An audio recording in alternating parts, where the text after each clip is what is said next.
This is Carson Ellers from the Boston Celtics, and you're listening to the Boiler Breakdown podcast hosted by Tanner Lee, Evan Webb, and Andrew Eiler.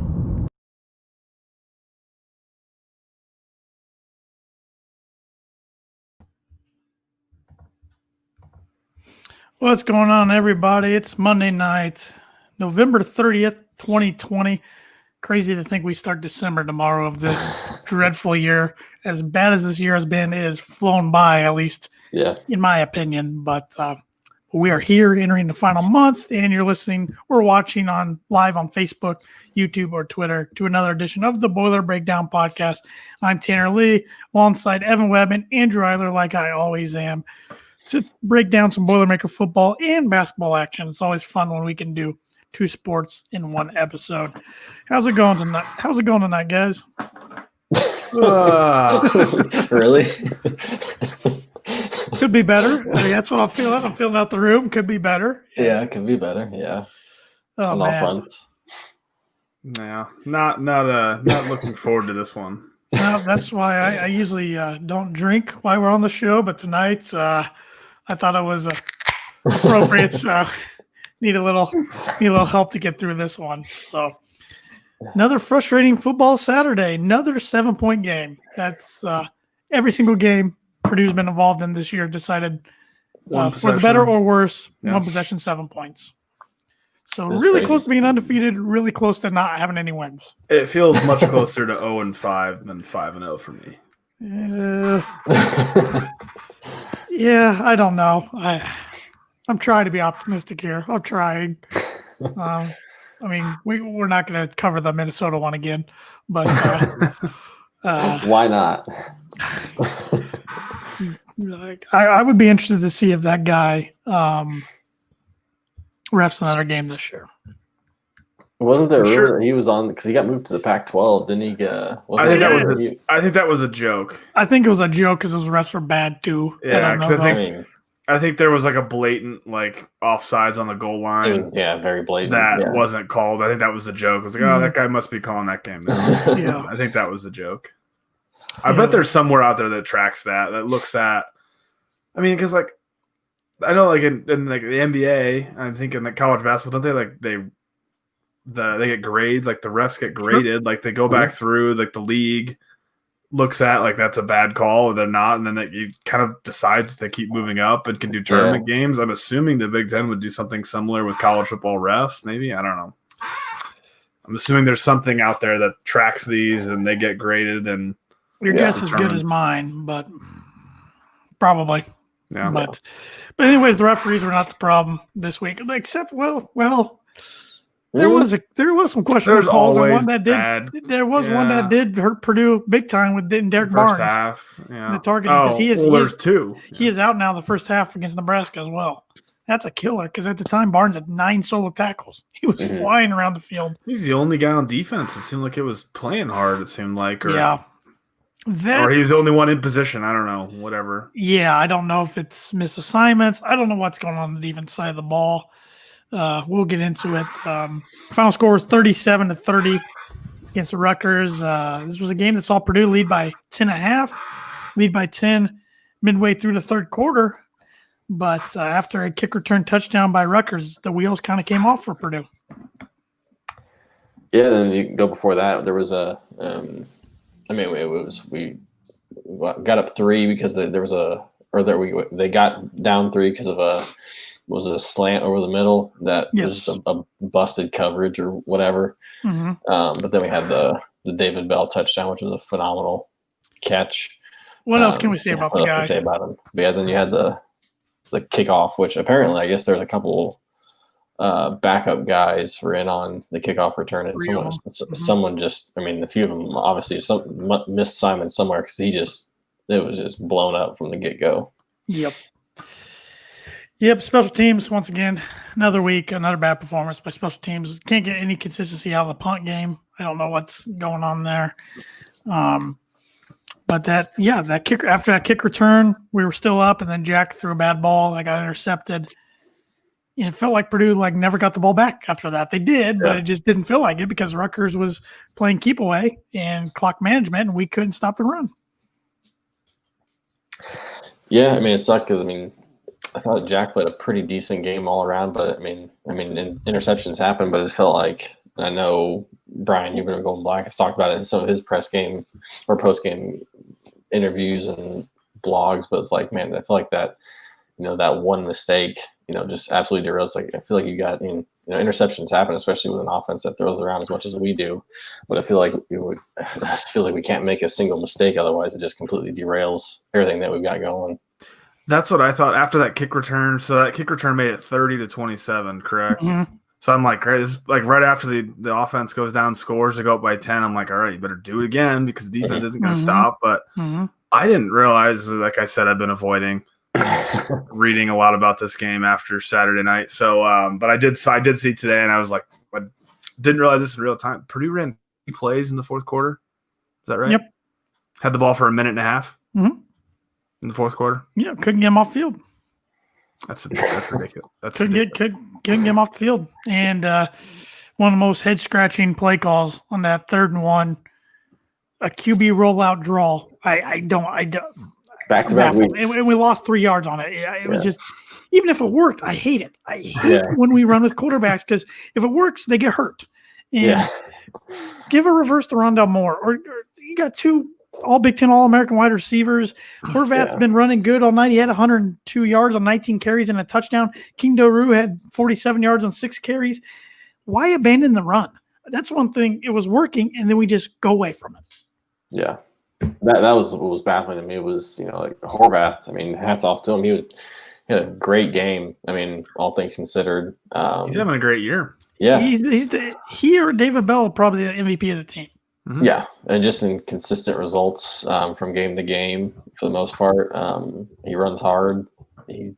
Incredible leaping ability, being able to hurdle another guy in this game. But just the fact that we just completely still afraid he's going to get creamed doing that one of these days. Yeah, but just the fact that we just completely abandoned it was mind-boggling, especially when we were up 10. It's like, why not, do what Rutgers ended up doing to us, which is just melt the clock. It's like Purdue hasn't been able to do that in 10 years because they haven't had an offensive line that can control the line of scrimmage in a decade. Yeah, at least that's true. I mean, I get the tradition of Purdue being a passing school, passing team, Brahms background, but man, if something's working, just don't go away from it. I just feel like sometimes he gets stubborn. Yeah, it's really starting to bite him. I mean, did you realize he's 8-15 now since the Ohio State upset? I saw it. I did see that, yeah. Which it's hard for me to take that all in consideration because last year there were so many injuries, but yet it's part of the game. And this year it's hard. I get it. Everybody's going through COVID, though. COVIDs and injuries and everything, and you're still playing on the field, so results still do matter, even though it's kind of a wash-away year in a sense. But results still do matter, at least for recruits. Especially these last 2 weeks. You should have at least got one of these last 2 weeks. Yes. Definitely could have got them both, but should have got one. Should have got Minnesota. This one could have. I mean, Rutgers outplayed Purdue bad in the second half. Oh, yeah. Well, I know it was terrible. It was a terrible game, but I mean, it's still a game that Purdue should win. Yeah. Going into it. I mean, they were almost 2 touchdown favorites. Which I thought was very generous. I thought that was a little much, but I was also, we can't play against backup and third-string quarterbacks. We've proven that. We can't. We prepare for a starter. I mean, the fact that I was really confused when they brought up I can't remember his name. But then I looked Johnny Langan, and then you had Sitkowski. Both of them played. Sitkowski he started, but there was the guy before who was originally started. I remember when before the game started, they showed him warming up, and you could see he was like wincing as he was throwing the football. But I didn't even realize that was him until they talked about how they completely switched quarterbacks at the very last second. But actually, during about at halftime, I was like, "Holy crap! We might actually beat a backup quarterback," and jinxed it. And I will say, this is a game that felt like Purdue should have won and going into should have win. But this isn't the Rutgers team from 2017 anymore. Schiano's getting results out of them in year one, which is scary for the rest of the conference because he's recruiting well too. So he's got to turn that thing around in Piscataway pretty quickly. Have a comment here from loyal viewer and listener Thad Mooney. Said he's referring to Jeff Brom. His play calls are too Gucci for his own good at times. Way both backs were running, high formation, and cramming down their throats. can't disagree with in this Yeah. game. But there are then there are some fans saying that we're not running enough trickery, not doing enough this, not doing enough that. So it's like There hasn't been much since year one no. for trick plays. Why do you think that is?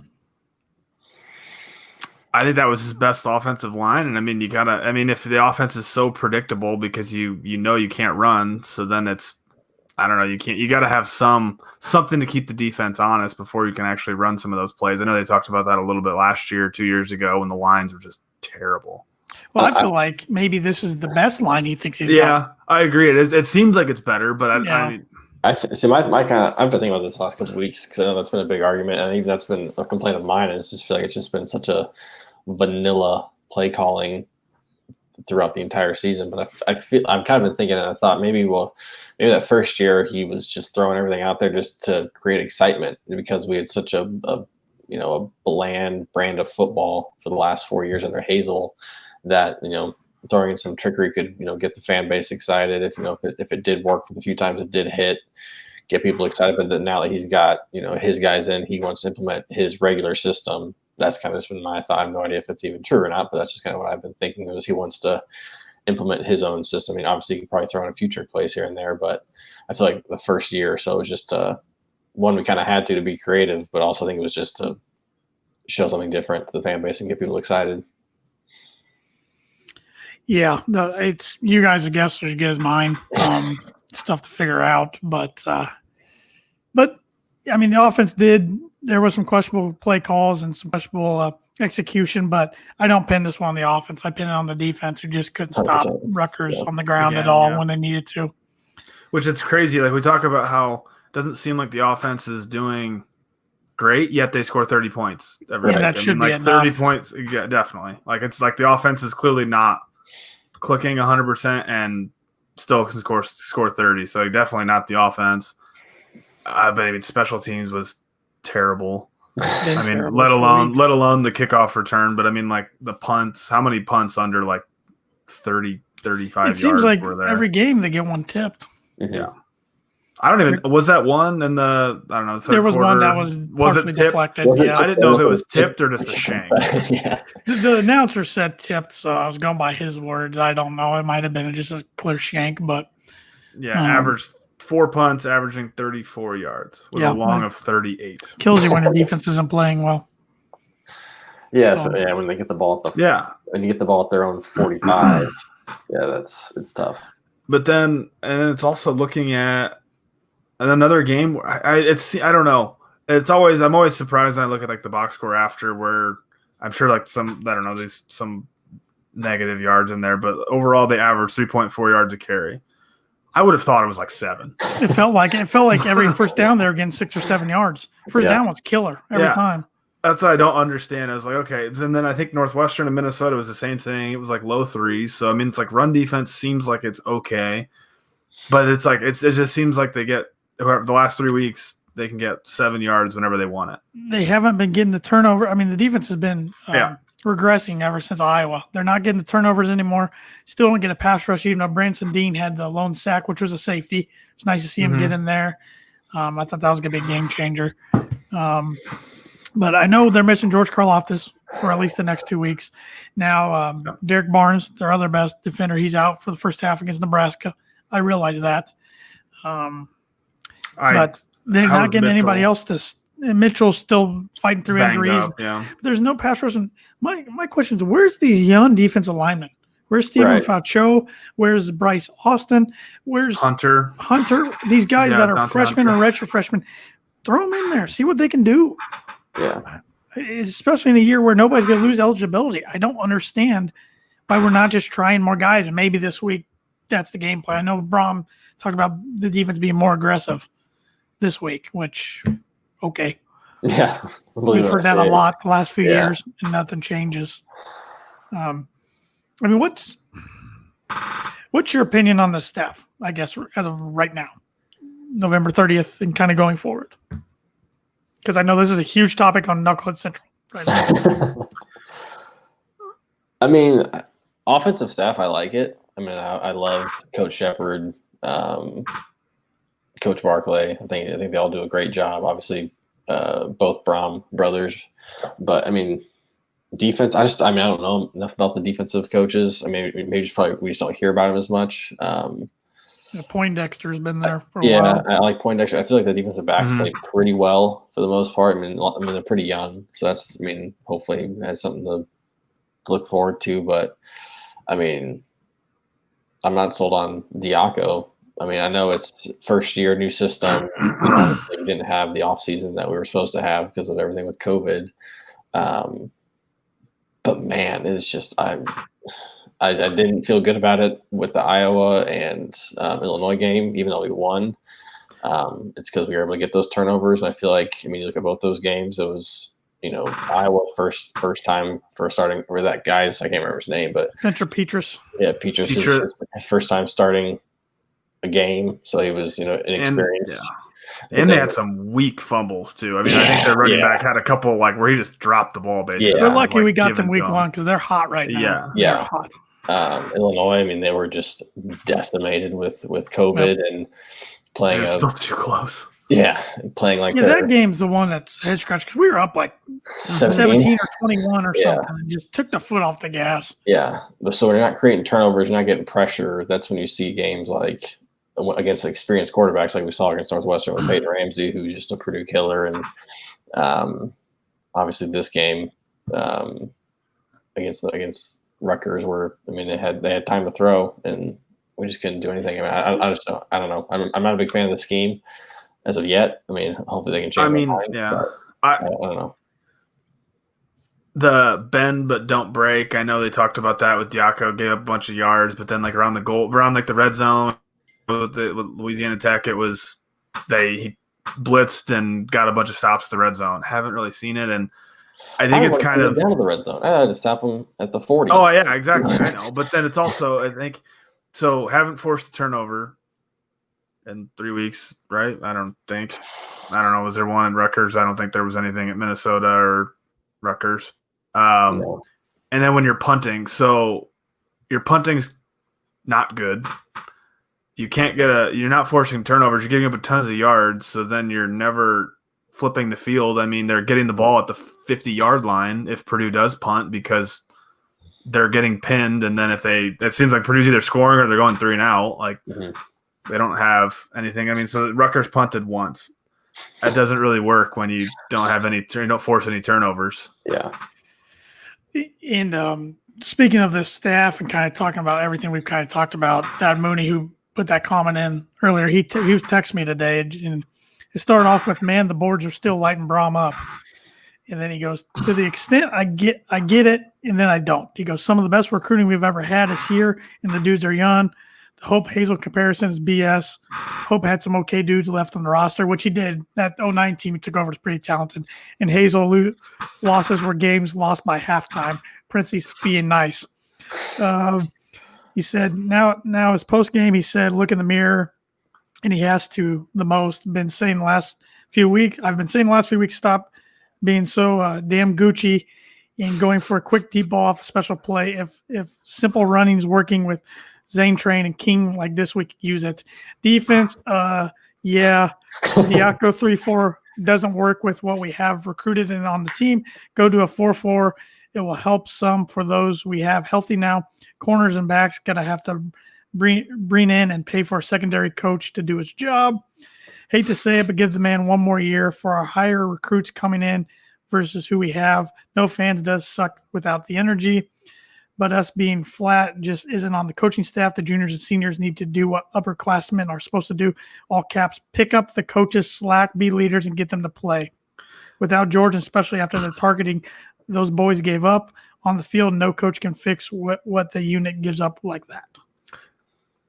I mean, there's hardly any juniors and seniors that play on this team. I mean, like, what isn't there like 40 to 50 freshmen or redshirt freshmen, sophomores, but yeah, there are some upperclassmen on defense compared to offense. Mitchell, Barnes, the Thieneman, yeah, Mackey, Sullivan, is he Samisi? Yeah, but he's been hurt too. He didn't play against Rutgers. Anthony Watts. He was hurt. He played the other day, though. Did he? Yeah, Oh, okay. he was hurt for Minnesota. Minnesota. We got Neal. Neal.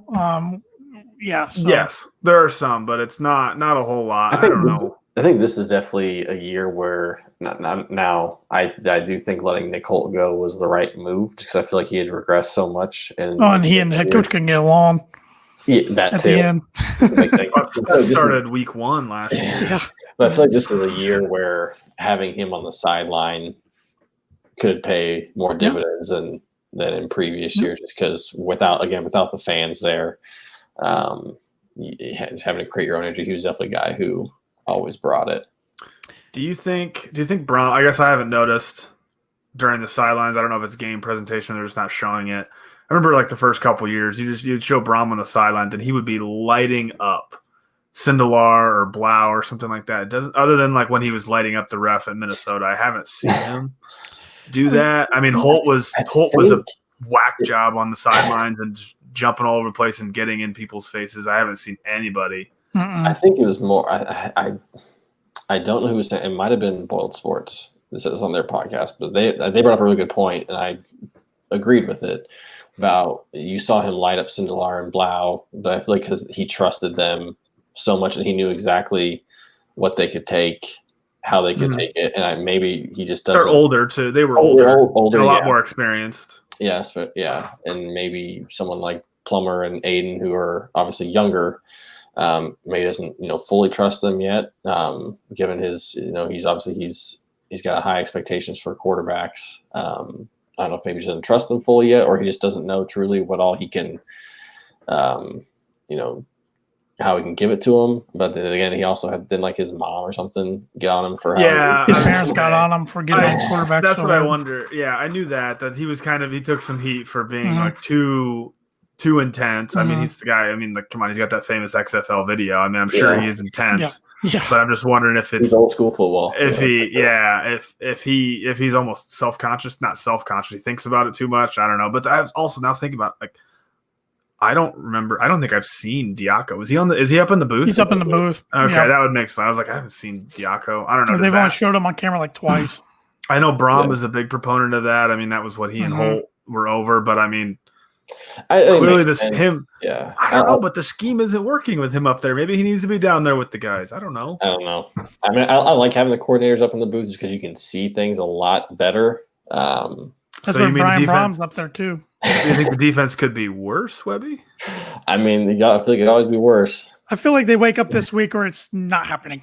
Yeah. I mean, this is the most scrutiny and backlash they've gotten all year on the defense side.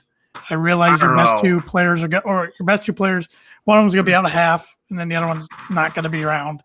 But, I mean, they got a lot after the Minnesota game because Minnesota did whatever they wanted for that entire game, and the offense played pretty well and won the game, minus the Big Ten official taking it away. But Minnesota's got more talent on offense than Rutgers and Nebraska. You're not afraid of Luke McCaffrey? No. Or Wandale Robinson? Well, they'll run, but I was looking at Nebraska stats. Their offense sucks. McCaffrey, their passing offense on the year, McCaffrey's 47 for 73 for 400, and I believe it's 55 yards, 1 touchdown, 5 picks. All right, so defense has some hope. Martinez, 45 for 66, 447 yards, 1 touchdown, 1 pick. 2 passing touchdowns as a team this year.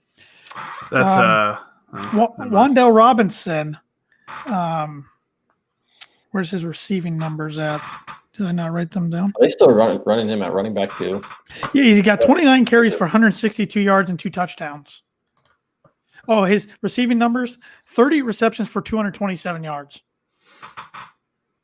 Their next closest in receptions is Austin Allen, tight end, or maybe, Austin Allen. 14 catches for 169 yards. So essentially half the receptions. McCaffrey's got 360 yards on the ground on 61 carries, 3 touchdowns. Martinez has 40 carries for 223 yards, 2 touchdowns. Dedrick Mills, their actual running back, 31 carries, 95 yards, 2 touchdowns. Okay, I think Aiden O'Connell has more passing yards than the entire Nebraska team. He hasn't played. I mean, so you got to think. But I know Purdue's struggled against the run, and that's kind of Nebraska's a run-first team with their quarterbacks, or Wandale Robinson. But Nebraska on the flip side they struggle against the pass big time on defense. So something's got to be I think if we truly are running a 3-4 and we're not blitzing anybody, you feel like there's got to be somebody that can spy on the quarterback, given you got. But I feel like we're going to blitz this week after hearing Mom's comments today. So I don't know. Just going to send 8 guys all at once. But I guess what – so we talked about, Braun being 8-15 since the Ohio State game. He's technically got a one game worst record at this point through however many games he's been at Purdue, as Danny Hope did in the same amount of games. But they took over programs that were in 2 completely different spots. You think? I mean, but I think we got to all say that the shine's wore off now. Oh yeah. But need something positive. I also laugh at the people that want him fired right now. Oh yeah. Or at the end of the year. I just laugh. I even think that Diaco, and I'm as frustrated as anybody with the defense, but you got to give him the next year at least. Absolutely. I mean, both. I mean, Braum definitely gets next year. Oh, yeah. Probably, and that's his buyout's so big. I think he's safe for 2 years. Braum's got at least 2 years, and I'm fine with it. I think it's and Diaco's going to get time too. But yeah, I think Diaco gets at least another year, unless Braum just gets so pissed off this year. You never know. I have no idea. Do you think Diaco though has any say with the guys on the staff? So the DB coach is Brown. Brown, from Auburn. From Auburn, who's been there a few years. Mm-hmm. I like Poindexter, but I think Diaco and Poindexter were at UConn together, right? So they're kind of connected, but I don't know. Maybe I don't know if his Diaco has any connection with Brown, or if it's Diaco shakes up his staff or kind of below. And then there's the defensive line coach is new this year. Special team coach is new. Yeah, Miyagi. I think offense is fine. Is more of if those guys leave to move up. That's always worried about like Shepard moving on to a bigger school, next step up, and kind of going from co-offensive coordinator to either a I don't know, small time head coach or an offensive coordinator at a big program or something. But I don't know. You're talking about, Tanner, how bad Nebraska is passing. I mean, it seems like all these quarterbacks can kind of do whatever they want against Purdue. So maybe this is a game that Wan'Dale Robinson. I don't know. Not going to get there. We'll talk about that in a minute. Yeah, I mean, we'll see. I think everybody just needs to be patient with Jeff a little more. I know we want it to be better than it is now. It's year 4. It feels like it should be. But I think a lot of people forget it shouldn't have been as good as it was year 1 and 2. No, I think that's the problem is that we had so much success. I mean, so much success in quotes. The first year we had compared to the previous 4 years. Yeah, we had 7 wins. You had almost as many wins as you had 4 years with Hazel. It definitely, it went from, that was a season where it's like we don't even really care what happened, just as long as we see something that's enjoyable. And all of a sudden we were given this 7-win season, getting the bucket back, going to a bowl, winning a bowl game. And it was like, all right, this is now it's, we want 8-9 wins and year 2 or 3. Got greedy. Got real greedy. And that's just, not really plausible, especially when you had, especially his first year, he had all those guys who he was able to, who had never really tasted success, and those guys were definitely hungry. So it's, I think it's like easy to get those guys fired up, like Jawan Bentley and Barron and obviously Blau and Sindelar. But then now when you get these guys who may have had success or whatever, I have no idea, whatever it may be, I don't know. It's definitely been a struggle, I feel like. Yeah, it's just frustrating because the Big Ten's so topsy-turvy with COVID and everything, and this looked like it was the year Purdue could do something. And I still don't think it helps that the school down south is having a good year. That makes the fans even more ticked off. Oh, yeah. Because, they're doing what we were hoping we could do, which is take advantage of. The stars are aligning. Yeah, the fact, especially, I was trying to think back earlier the other day of what our schedule was supposed to be under a normal season. Yeah. We were supposed to play Ohio State. No, right? Michigan. At Michigan was the game. Ohio State's next year. Okay, so this was Michigan. Who else was our other East team? Michigan and Michigan State. Okay, and then Indiana, and then when the it was Michigan Rutgers. In Indiana. Yep. Then you had the revised schedule. Then you had Michigan and Ohio State. So it was like, oh crap, that was going to be a tough schedule. Then that was in the first 3 weeks. Yeah. Yeah, it was like then you had this new schedule. It was like, holy crap, we only we don't play Ohio State, we don't play Michigan, we don't play Penn State. We get Rutgers at home. We get Rutgers at home. Yeah, I mean, just we get to play at Camp Randall with no fans. The Stars. We didn't get to. Yeah, supposed to. Yeah. Yeah. This was going to be, if we were going to beat them, this was going to be the year to do it. Yeah. And then we just And then we didn't get Rondell for the first 3 games, and then Yeah, but the fact that they're also cancellation away from going to the Big Ten championship, that does not help whatsoever. I think the news today killed their season, so we can talk about that a little bit. But I think he means so much to that football team. I think that really hurt them. Yeah. But, let's get into the Big Ten picks. As my phone's loading the games, there was one cancellation today. Minnesota Northwestern canceled after Minnesota has what did you say? 42 cases? 47. 7? Let me see if I can go back to my group chat. I think it was like 47 or 46 or something. It was like 21.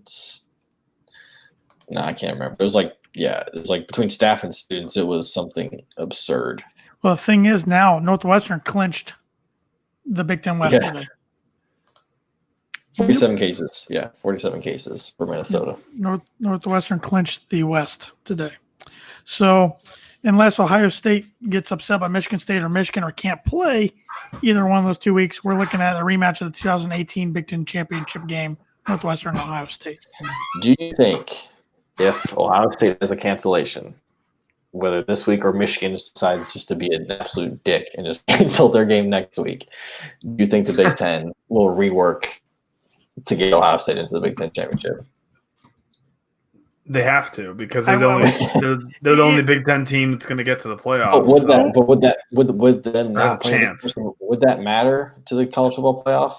They can take them still if they want to. Yeah, True. I could see, and that would be kind of hysterical.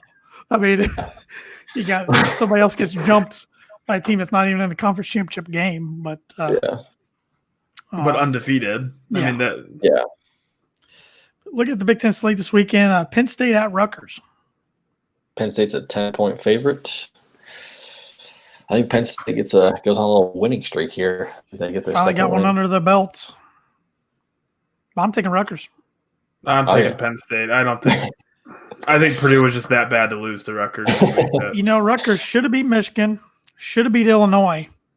They should have a lot more wins than they do. I'm impressed with what Shiano's doing right now. It reminds me a lot of what Brom did in 2017. Ohio State at Michigan State. I got Ohio State as a 22.5-point favorite. I got 24. I was going to say, I've got 24, and that seems a little low. Michigan State pulled the upset off of the weekend over Northwestern. Yeah. Some of the worst uniforms that's ever existed. They always seem to win in those things, too. I hate those uniforms. They're so stupid. They're blinding lime green. I'm thinking back about how IU torched Ohio State secondary, but then thinking about how bad Lombardi's been. So Ohio State's going to win big, but I don't know. That's maybe 21. Yeah, I agree with that right there. I don't think they cover. Yeah. Maryland at Michigan. This is a tough one to figure out. Harbaugh's done. Maryland. Yeah, I'm picking Maryland. Actually, no. After watching Maryland play, I'm taking Michigan. Yeah, Maryland offense was so bad this weekend. Yeah, Tagovailoa, he missed like a couple guys who were wide open. Yeah, he was bad. There's no way I would put it. Hottest team in the conference, number 24, Iowa at Illinois. I think Iowa covers. I got them as a 13-point favorite. I think they cover. I do too. Yeah, same. No cover.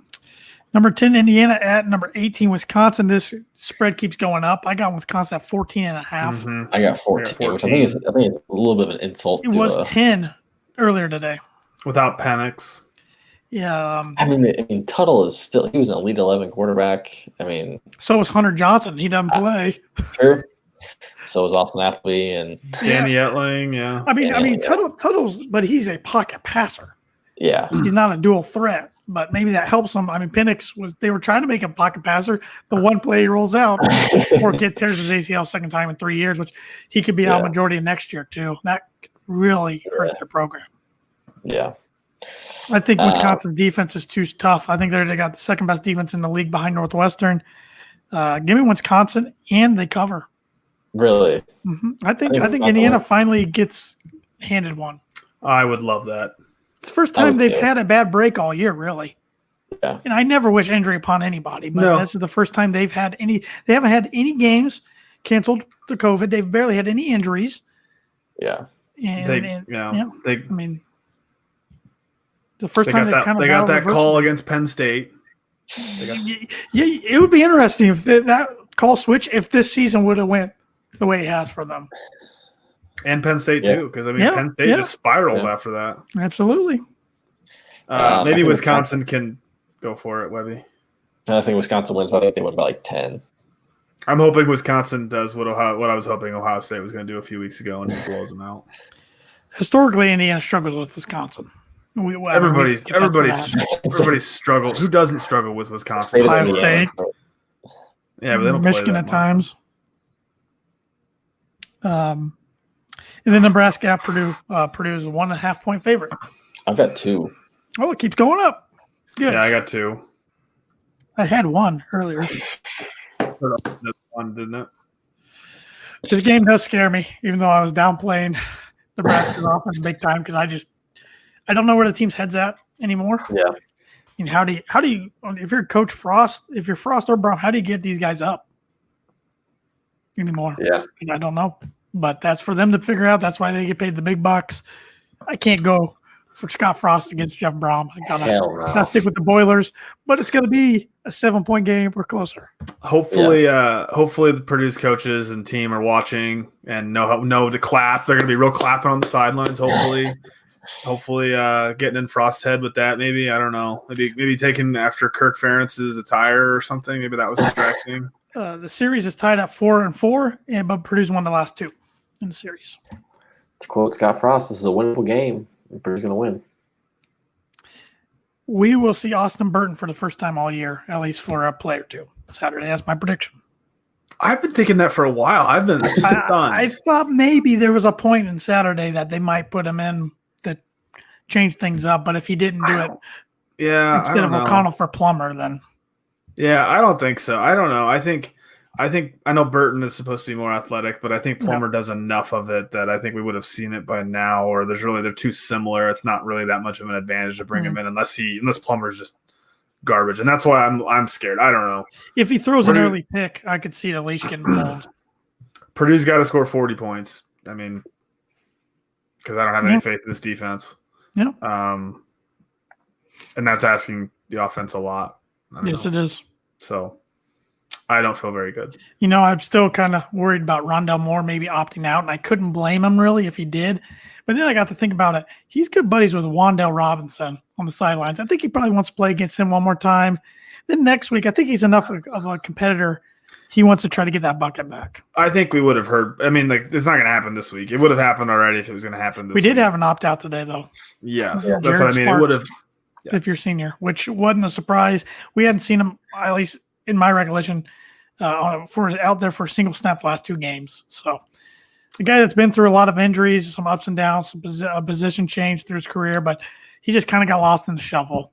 Yep. And he can go play somewhere else next year if he wants to. It's free. He still has year eligibility. Kind of came in as a quarterback and then was quickly shifted to wide receiver. Yep. But yeah. At one time, he looked like he was going to be the stud guy going forward at wide receiver. And then never really panned out. And then Brom came along and brought in a boatload of talent. It was like the last 2 years, he just didn't get much of a chance. So, and when he did, he dropped a lot. I hate to say it. Yeah. But liked his effort. But that was surprising news today to come out of the press conference. So we usually do top 25 games. We got basketball to talk about. Let's get right into it. Let's keep moving. I don't want to do any top 25. But before we get into that, I need to remind everybody that the Boiler Breakdown is brought to you by Mad Mushroom. Mad Mushroom has been serving Boilermakers since 1993, and they're located in the heart of West Lafayette, and they're well known as the home of the original cheese sticks. But whenever I visit, I like to sit down and have an ice-cold beer by trying out their latest pizza of the month, which I'm not sure what the pizza of the month is going to be in December, so keep tabs on their website and on their social media accounts for that. But next time you're in town, stop in and tell them the Boiler Breakdown sent you for $5 off any order over $20. and any Boiler Breakdown listener can also use the coupon code BREAK5, that's all in all caps, BREAK5, to claim your discount online at madmushroom.com. Mad Mushroom, feed your head. Boiler Ball's back. Still haven't got into basketball mode yet. Like besides Purdue, haven't watched a ton of college basketball, to be honest.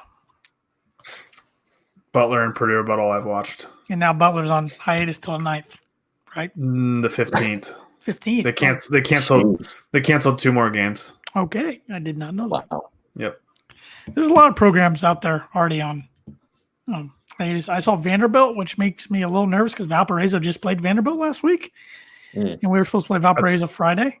Friday, yeah. So, but Boilers sitting 1-1 record after the Space Coast Challenge down in, was it Melbourne, Florida? Yep. Yeah. They beat Liberty by a score of 77-64, which is a good win. Liberty went on to beat Mississippi State the next night and then beat South Carolina over the weekend. Yeah. So good win. Frank Martin shaved his head. Polar opposite. I didn't know the guy could get any more terrifying, but now I'm Right, really because scared. I saw there was a side. It was fake, and it very well could be. It was not factory, but there was a side-by-side comparison of Frank Martin and Shaka Smart, and Shaka's got something on his head. And Yeah, I've Frank got nightmares of Shaka's hair. Looks like a clown wig or something. Yeah, not good luck. No, sorry. No, you're fine. But good win. I mean, Liberty was a scrappy little team. They shot the ball well. The big man, the freshman, he could really shoot the three. He impressed me. But speaking of freshman big men, Zach Edey was kind of the story around college basketball landscape coming out of Wednesday night, putting up 19 points in his Boilermaker debut. Big Canada, as they call him. Out of nowhere. I mean, he was fully. Oh my, that is terrifying of Frank Martin there. For all of our listeners out there, Evan just showed a picture of Frank Martin and his bald head. It is very terrifying. Go Google it. Doesn't look good. But yeah, Zach Edey. I mean, Brian Newber tried to tell us this guy's going to impress you with the way he can move. And 7'4", I haven't seen a guy move that smooth. And I was impressed. I mean, and how he caught the ball. I mean, they weren't always great passes, or how he's able to even tip it back to himself. I mean, Isaac Haas was never able to do that because Isaac Haas wasn't able to move his feet. I mean, couldn't jump either. Yeah, so unless it came like right to him, he wasn't getting the rebound. But Edey looked, I mean, pretty athletic. He did. Definitely looked like a guy who's played basketball longer than 3 years. Yeah. Yeah. Definitely looked better than the 74th ranked center and the 400 and whatever ranked player. Oh yeah, 6 months ago, it's like, oh yeah, he's going to redshirt. I mean, maybe his junior year he'll contribute. And he probably does redshirt or not play this year if Harms came back. Oh yeah. I don't know. I think he looked a lot better than Harms. I mean, we're 2 games. I know. There are going to be teams that are going to game plan them, and the Big Ten will have some rough ones. But for 2 games, my goodness, we couldn't ask for more. I mean, heck, we were saying the same thing about Joey Brunk a few years ago at Butler when he started off non-conference just dominating, and then he gets to the Big East and just totally disappears. I think Zach Edey looks a little better than Joey Brunk, but I mean, Zach Edey's leading the nation in dunks. Yeah, with 8. Yeah, he hammers it down. Sometimes even though he's 7'4" and the wingspan's huge, like there's sometimes like I don't even think he could dunk it, and there's a boom. I'm like, oh, hey. Yeah, he's a big boy. He's going to be some problem for some opposing foes going forward. Other freshmen that look good, Jaden Ivey had 12 points. Unfortunately, aggravated his foot injury, I guess, that he already had. Late in the Liberty game, he missed the next night's game against Clemson. So reported today, it looks like he's going to be out a couple weeks. Yep. Not serious, but still not good, though. Yeah, and they missed him a lot that second game. Yeah, not only Hunter, but also him. I mean, 2 ball handlers. That Clemson pressure on night 2 really got to the young guards and made them uncomfortable. And when you got Morton's a shell, I mean, he's only been practicing for a week. Ethan Morton, the freshman, only been practicing for a week after coming back from mono. I mean, had to play 20-plus minutes. Yeah. Yeah. And he looked pretty bad against Liberty. Not any faults of his own. I mean, he's gutting it out. I mean, that Liberty was his first action, and like I said, he'd been practicing for a week, and he looked bad for like the 10, 15 minutes he played. I mean, he threw some bad passes, just you could tell it was slow. Some that didn't have zip on it. He looked a lot better, I thought, against Clemson. Yes. Oh, yeah. He looked pretty good against Clemson, especially considering that he's a freshman with a week of practice. But yeah, still waiting to get his first points as a Boilermaker. He hasn't gotten the box. Oh, really? Yet for Didn't points. realize that. No, he didn't score any points down in Florida, but a lot of other stats. Brandon Newman had a really good Florida trip. He had 10 points against Liberty and then 15 against Clemson. Webby's boy Aaron Wheeler had a good night one, 10 points. Sasha Stavanovich had 7. Isaiah Thompson 7. Sasha had 9. Isaiah Thompson 7. Travion Williams 7, but 11 boards. Mason Gillis 3. 5 assists too. Yeah. And then night 2, the Boilers just couldn't buy a bucket really against Clemson, and Clemson pretty solid squad. They looked like they were deep. Yeah, that really was a difference. They could sub and get fresh while Purdue was playing with 7 guys without Ivy. Yeah. But Edie was the lead scorer with 17. Newman had 15. They both made the all-tournament or all-classic team. Isaiah Thompson put up 15 points, but he definitely didn't play good. No. Williams had 10 and 8. Sasha 8. Gillis 3. Wheeler 2. Yeah. Have to get more out of the juniors than they did on that. Yeah, the juniors were really disappointing that game, which was, it was kind of what we saw last year when they were sophomores was, if you had to rely on, Travion was really good last year, but when you had to rely on Wheeler and Sasha and those guys to carry you, it usually didn't build well for us. And that was unfortunately kind of the same. The biggest thing though was we just the pressure was really definitely getting to Isaiah. And that's when Ethan, and that's when Morton started to kind of bring the ball up and kind of run the offense through him, and that's when it looked pretty. They kind of sparked a run. Yeah, I mean, he led the team, 5 assists. Morton did in 25 minutes off the bench. I'm hoping, Isaiah can kind of bounce back, but you could tell Clemson's pressure just kind of overwhelmed a lot of the guards, kind of outside of Morton. Seems like. One thing I did like was this team didn't, when they're down about 15, they didn't just pack it in and get beat by about 22, 23, whatever. They kept fighting. Thought that was some spirit of the young team. We know Raphael Davis kind of took a screenshot of Eric Hunter's snap, I believe it was. And Eric Hunter was watching film when they got back at like 5:30 in the morning, and Brandon Newman and Mason Gillis came in and wanted to watch it. Thought that said a lot about the young guys wanting to get better. I like that a lot. We're going to like Newman. He's a bucket. Yeah. He's a bucket. He might be my favorite player already. He just plays hard. You can see. Webby can drive the Aaron Wheeler fan bus. I can drive the. I'm all in on Newman. I'm all in on Newman too. Yeah. You're not in on Wheeler, Andrew? Not in on Wheeler. No. I think Newman plays. I like the way he plays defense. He kind of gets after. I think he's going to get just because he's young and he's learning. I think sometimes he gets a little too overly aggressive on defense. I think he's going to get burnt a couple times. Yes, but he's lanky. Yeah. He's long, and he had I think it was in Liberty, and he had like a chase down block when he got beat in the lane because of his length and his athleticism was able to recover from it. So he's going to have those plays too. But he had a great play in the Clemson game where he kind of saved the ball from going out of bounds and threw it, and we ended up threw it to Morton, who then gave it to Wheeler for a dunk. That was a great play. Yep. Yeah. So just you like to see that. Definitely him and Sasha. I think definitely bring the energy and tenacity, but. We're gonna like him. I just think this offense is going to struggle a little bit. Obviously didn't have his best 2 games, but I don't think he played like terribly. He just didn't make some of the short bunnies that he was making last year. Who's that? Trevion, sorry. Okay, you kind of cut out there. I couldn't hear that. But, and it worries me. He gets in early foul trouble. It's like here we go again. Yeah, but I don't know. I just think. I don't know. They need somebody to step up as one of those guards, and it seems like it's Newman because right now without Ivy or Hunter, it's a whole lot. I would feel a lot better if we just had one of those guys. Especially if we had 2.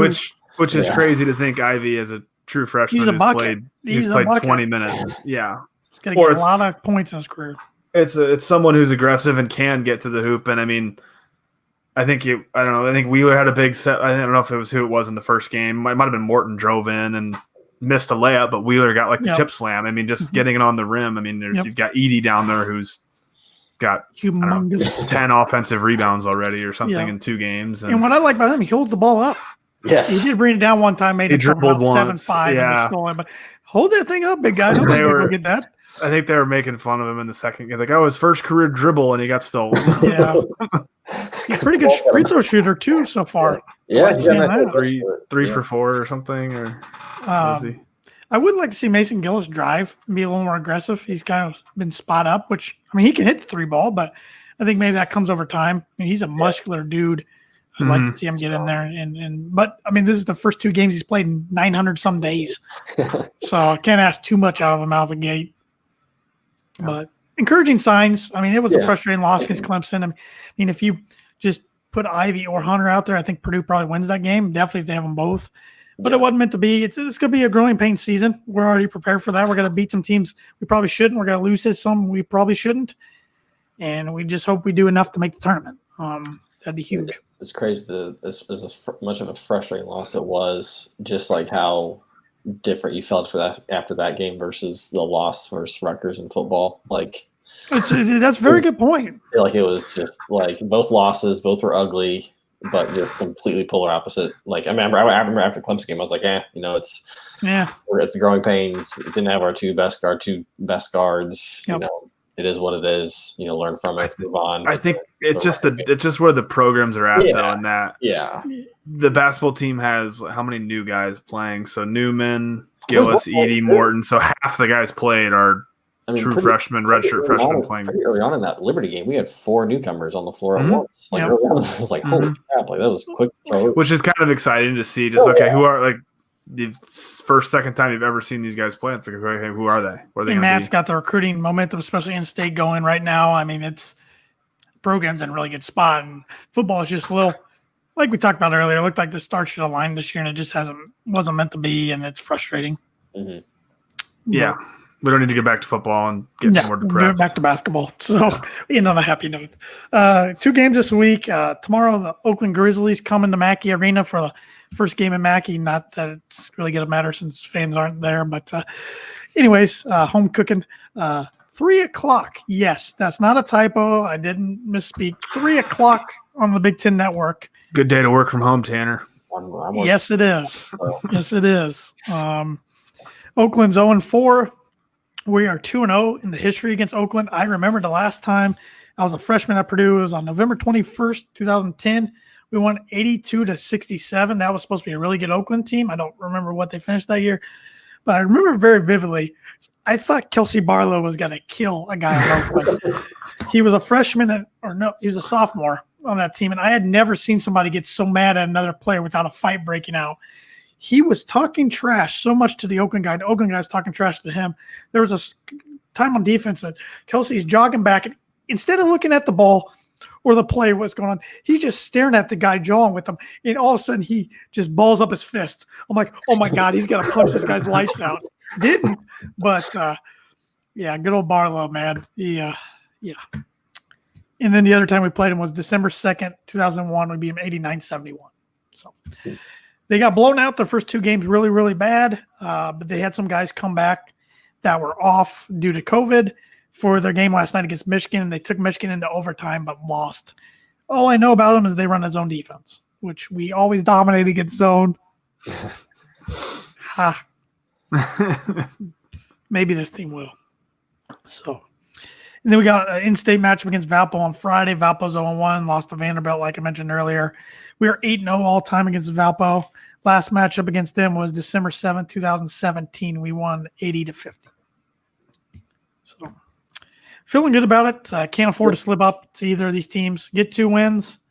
Get ready for the ACC Big Ten Challenge at Miami next week and another home in-state game against Indiana State next Saturday.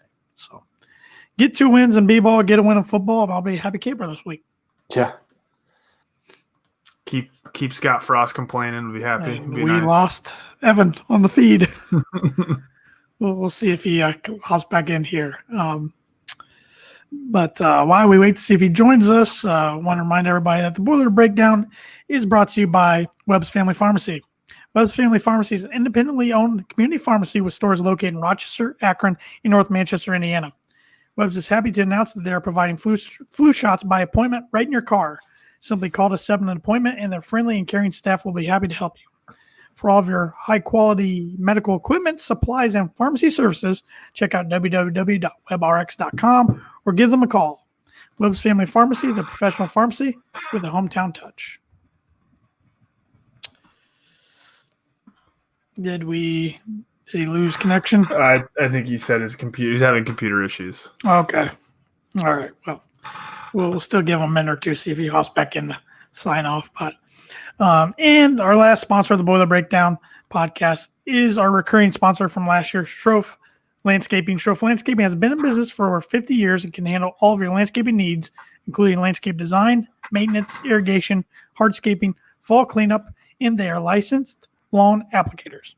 Contact them today for all your landscaping needs at 574-223-2769. Sroufe Landscaping, design with you in mind. Any closing thoughts?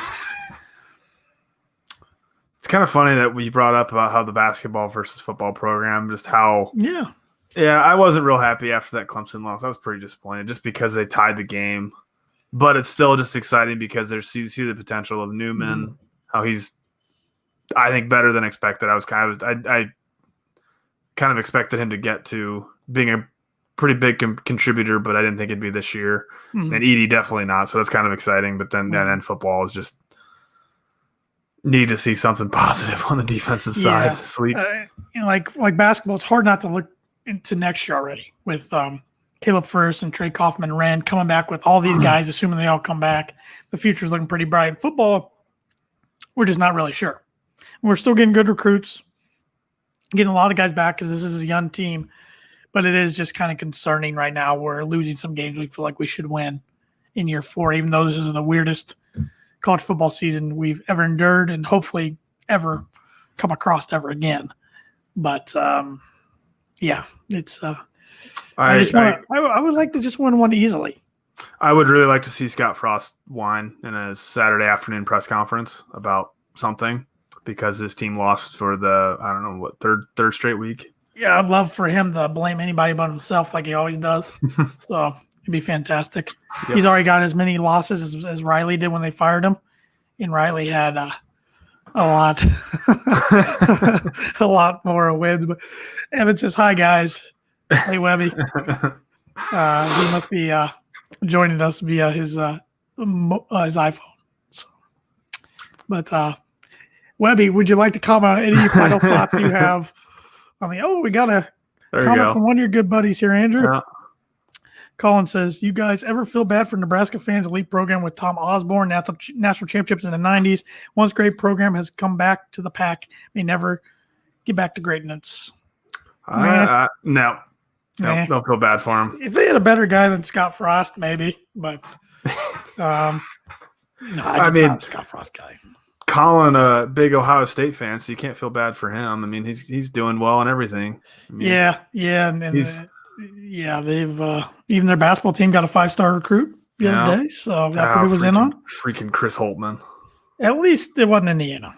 I still wanted Tom Crean to get him down in Georgia. That would have been funny, but he can't complain with Ohio State. He's got it made right now. Yeah. So, but no, I have no remorse towards Nebraska. Do you think Nebraska leaves the Big Ten in the near future, 5 years? I don't. I know it's a fun topic to talk about, but there's so much money in the Big Ten through the Big Ten network. Where would it go? Back to the Big 12. I don't know. Would the Big 12 want them back? No, I don't think anybody wants Nebraska. Yeah.